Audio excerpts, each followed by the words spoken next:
One more thing about your vinyl laminate or vinyl planking flooring that we're going to be installing, or if you're installing a wood flooring like this is oak strips, 3/8 thick, tongue and groove, or if you're figuring on installing vinyl 5/16 planking, or if you're figuring on installing laminate flooring, anything like that.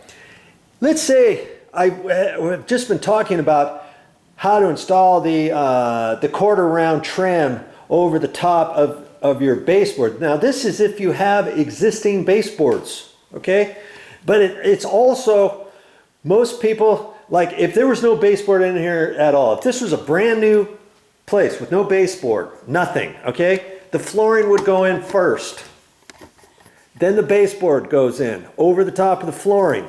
But then you're never going to get tall baseboard perfectly tight down to the floor if you have any dips in your floor, if you have any humps in your floor, and if your baseboard is even taller than this is about 4.5 inch. They have baseboards all the way up to almost 6 inches tall.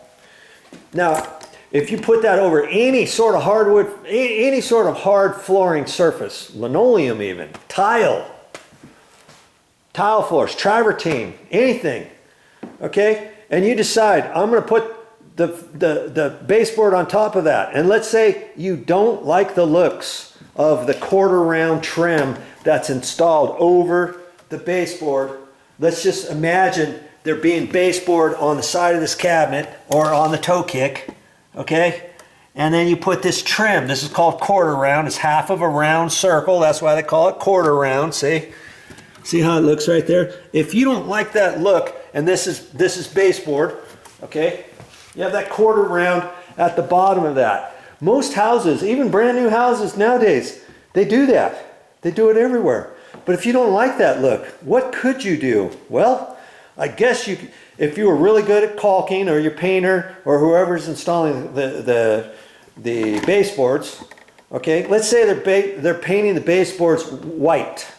Just like the white caulking, you know, bright white. And you got a gap down there, okay? They could go around and caulk your baseboards. You know, if they would pre-finish painting their baseboard first, okay? Then you could take your white caulking and you can give yourself a nice bead all around your baseboards at the bottom. And just a small bead, really nice. Painters know how to do it. You can do it. I've shown you how to caulk a bathtub before. It's the same type of way. I get the caulking in there. I get a small line. I start wiping it off. If I get any excess, I wipe that off on a wet sponge or something. Then I take a wet finger and I keep wiping and I keep wiping and I keep wiping, and that will wipe off any excess that you have on your flooring, and you'd have a nice white caulking bit at the bottom. You could do that. You could do that around your door casings. If any door casings weren't cut perfectly tight to the floor of your new vinyl planking that you paid thousands of dollars for, and the installers didn't install the door casings down tight to it, or they didn't install the door jamb perfectly tight to the bottom, let's say,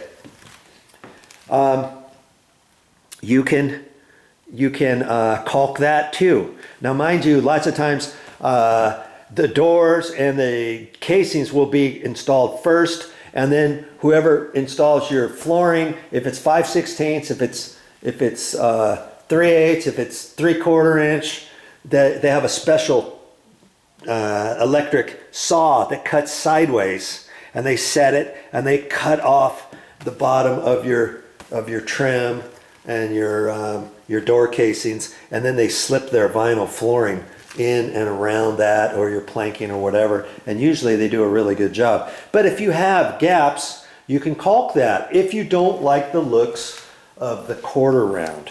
Okay, in my case, I can't do that unless I were to take all the baseboard off and then wait until they installed their flooring, reinstalled the same baseboard if I could, or throw it away, get some new stuff. then I'm starting from scratch, putting it on, caulking it, painting it, nailing it, cutting it, installing it, trimming it, fitting it, all that kind of stuff. You see what I'm saying? I still have to do all that with the quarter round, but at least I don't have to do that with the base. Usually on existing baseboard, you don't necessarily do that, you know? It's a lot more work and more expensive, and more than likely, you're gonna put the quarter round after the fact anyways, depending. Okay, so there's a few options for you when you're deciding to install plank flooring.